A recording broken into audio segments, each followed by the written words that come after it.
Salve Exu, salve Eledumare, salve as mães ancestrais, salve Guardião Divino, Caminho Ancestral, nosso canal no WhatsApp. Pessoal, estamos vindo aqui para dar continuidade à série de vídeos sobre as vertentes da Umbanda. Esse é o episódio 2, já tivemos a Umbanda Branca, já tivemos a Umbanda do Benjamin Gonçalves, que é a Umbandã, e hoje vamos falar sobre a vertente do médium Wandron Wilson da Mata e Silva, né, que é o episódio 2, que também fala, é o mesmo nome, porém uma grafia diferente, que é a Umbandã também, porém tem um BH aí no meio, depois vai estar saindo aí na tela. Então, o que fala? Essa vertente foi criada então pelo médium Wandron Wilson da Mata e Silva, tá certo? Popularmente conhecida como Umbanda Esotérica ou a Umbanda do Pai Guiné, tá bem?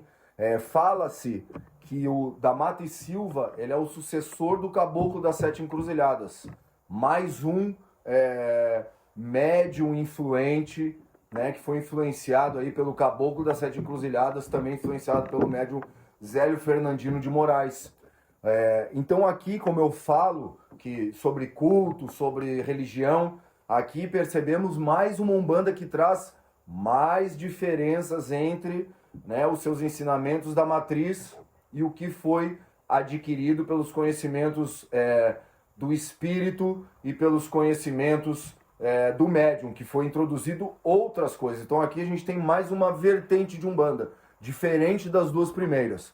Algumas influências inevitáveis, porém com algumas outras que não tem nada a ver com essas. E essa aqui, peculiarmente, ela é bastante diferente, nós vamos falar sobre isso. Essa vertente já fala no nome, ela é uma Umbanda esotérica, então ela preza por um caminho esotérico, indiano, né? Inclusive, da Mata e Silva, ele foi inspirado por uma escritora russa chamada Helena Blavatsky, certo? Que ela é uma escritora teosófica, né? Da neoteosofia, vamos dizer assim, né? A teosofia é o que? É a junção ali da ciência com a religião, com o estudo do cosmos, com a numerologia.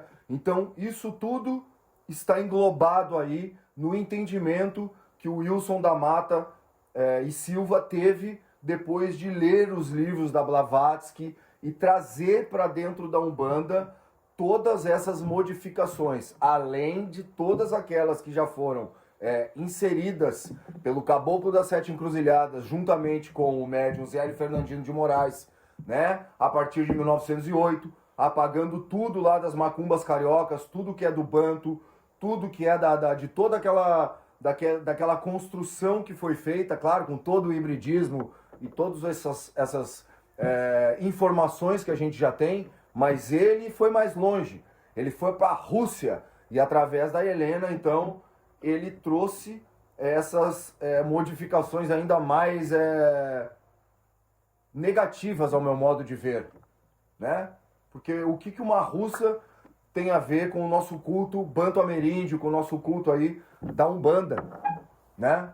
Essa Umbanda que eu estou falando, que é a Umbanda das macumbas cariocas, a Umbanda dos negros, a Umbanda dos excluídos, que nunca esquecendo que a Umbanda é a arte de curar, certo? E o Quimbanda é o bruxo, o pai de santo, aquele que guia esses trabalhos, aquele que traz a espiritualidade para trabalhar aí dentro dessa temática toda. Então, todos esses pessoais aí, esses senhores que a gente está falando, eles foram cada vez mais usando o nome da espiritualidade, porém se distanciando dessa espiritualidade, sempre buscando o higienismo, sempre buscando o colonialismo, o racismo e o embranquecimento.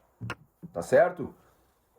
Então eu vou falar aqui, estamos falando de um culto brasileiro que se inspirou em uma russa teosófica que em nada tem a ver com o Brasil e nossos cultos. Essa é a minha opinião, é a opinião do Guardião Divino. Se não é a sua opinião, Odara, mas eu estou explicando da onde que veio. Porque talvez você adote esse tipo de culto, brigue por esse tipo de culto, mas não sabe da onde que ele veio. Então agora eu estou dizendo da onde que veio, tá ok? Então aí, podemos dizer mais uma vez, observar, como eu disse, um caminho sempre fugindo da raiz negra, da raiz originária, né, dos nossos povos originários aí, que tem uma grande influência dentro do culto. Tá ok? Certo? Então tá. Inclusive, nós podemos dizer,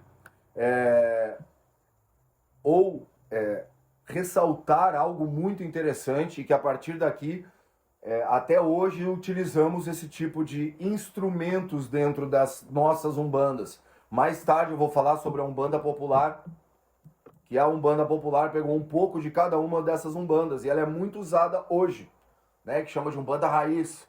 Muita gente levanta a bandeira e bate no peito. Ah, minha Umbanda é raiz, minha Umbanda é verdadeira, minha Umbanda é xalala, lalala, né? Aqui é a Umbanda que a gente já conhece. Então aqui, o Vandron Wilson da Mata e Silva, o que ele fez? Ele introduziu pontos riscados lembrando sânscritos, porque lembra lá em cima que eu falei? Ele é um cara que ele é esotérico, ele buscou lá na Índia, naquela coisa toda, na Blavatsky. Então, ele copiou os sânscritos, que são escritas sagradas indianas, né?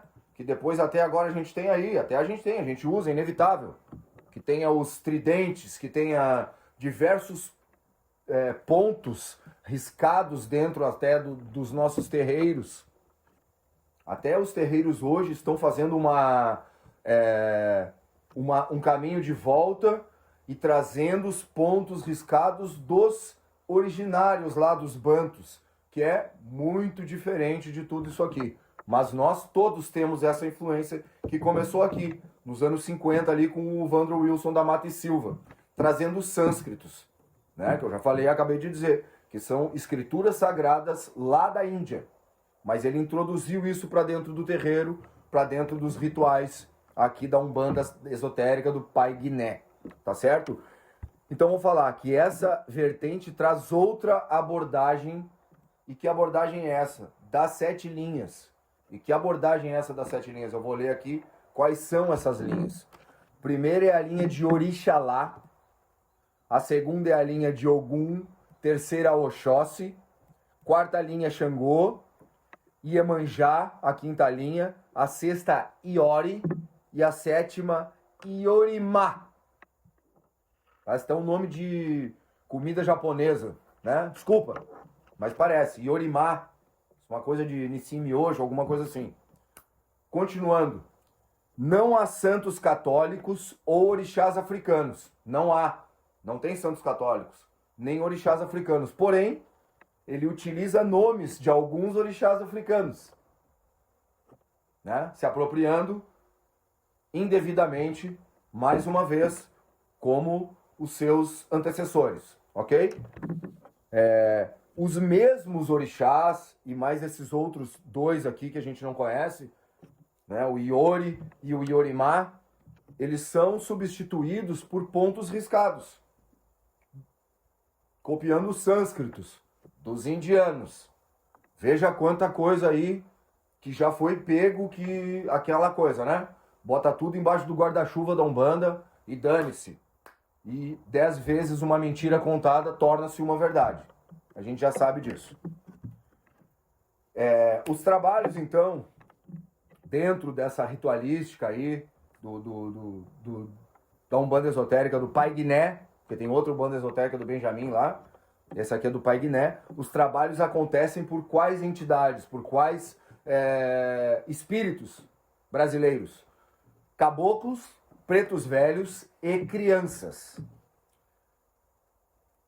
Essa vertente, esse senhor e todos eles que seguem essa vertente aí, até hoje temos seguidores, propagadores dessa Umbanda aqui, eles acreditam que esse conhecimento vem da raça vermelha, dos continentes míticos de Atlântida, Lemúria e Mu.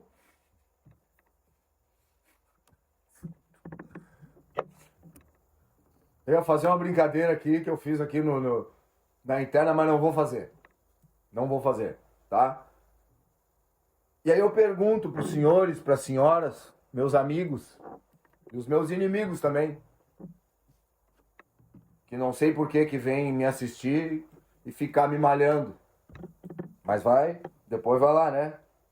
Pai Nosso, vai saudar os pontos riscados, vai botar paninho em cima do santo católico na quarentena, diz que lá no carnaval abre os portal, os diabos sair tudo, pulando carnaval, não sabe da importância do carnaval, de onde que ele veio. Nem vou falar sobre isso.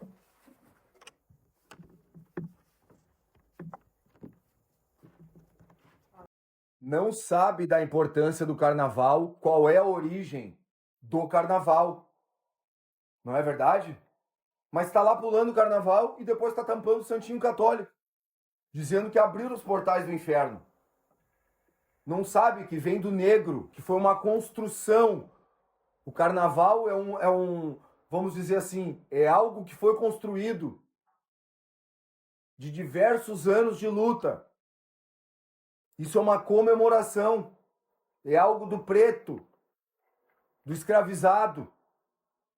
Então você que é burro, que é analfabeto funcional, você deve estudar antes de falar besteira. E pior, tá lá tocando bateria, tá lá pulando carnaval, depois vai pro terreiro, como eu disse, tampar o santinho, porque tá na quarentena. Tá me entendendo? Tá conseguindo me entender? Hipócrita, falso, imoral, pegando o que não é teu e colocando dentro das coisas e ainda malhando o que muito te traz axé.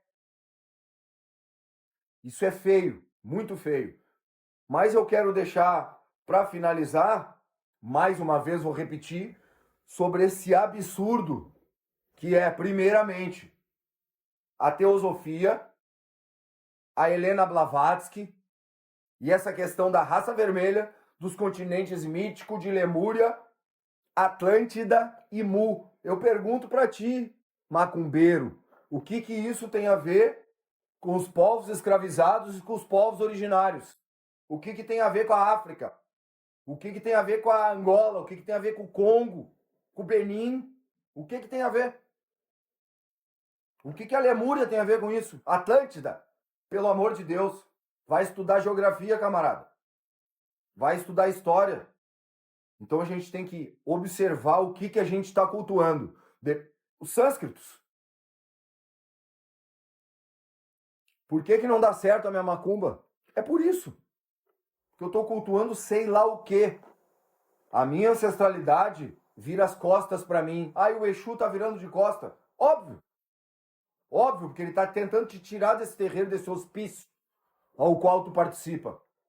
Desse buraco nefasto. E tu continua nesse caminho. Continua ouvindo esse demente que tá aí na frente, com 50 mil cordão de sei lá o que no pescoço, fazendo iniciação para anjo de guarda e outras coisas mais. Então eu venho deixar aqui a vertente da Umbanda e a minha crítica veemente sobre isso. E é simples. Se não quiser, não assiste. Tá bom? Essa é a opinião do Guardião Divino, é a minha opinião. Maurício de Exu Elebara, certo? Sobre isso, e vou continuar. Agora mesmo vou gravar o próximo episódio. Vou falar agora sobre a Umbanda Omolocô, do Tancredo Figueiredo. Desculpa. Tancredo da Silva Pinto será nossa próxima Umbanda que a gente vai falar, que é a Umbanda Omolocô. Não me exaltei, não. Eu tô falando em nome da ancestralidade, que tá te chamando para tu sair desse pesadelo, né? Sair desse coma, né? Dessa Umbanda branca, demanda, esotérica, ayahuasca, sei lá mais o que, tá? Umbanda da viola, tem diversas aí por aí, tá bom? Então, para quem gostou, deixa um like. Para quem quiser comentar, pode comentar. Quiser refutar, pode refutar. Eu vou responder, não tem problema nenhum. Vai ficar lá registrado. Não sou o tipo de homem que apaga comentários, né? Não sou o tipo de homem que apaga comentários, não apago, vai ficar lá os comentários, ficarão lá as respostas. Se quiser me chamar para uma troca de um debate aí, tamo junto, tá? Não sou ignorante, não sou grosseiro nem nada, apenas defendo, ó, quem veio antes de mim, tá certo? Então, axé Exu, axé Ledumare, dá o like lá no Guardião Divino, nos segue pra gente estar expandindo a consciência e poder estar aí trazendo mais assuntos que sejam relevantes, né? Porque aqui a gente não vem ensinar magiazinha de não sei o que, tá certo? Isso só se aprende no chão do terreiro. Eu ensino um banho de ervas, coisas simples ali, uma coisa bem básica, né? Que é acessível para todos, ou outra coisa assim bem básica que eu já nem me lembro mais sobre o que eu falei aí, mas sobre magias é só dentro do terreiro, tá bom? Um grande abraço a todos, que Exu abençoe. Laro e Exu.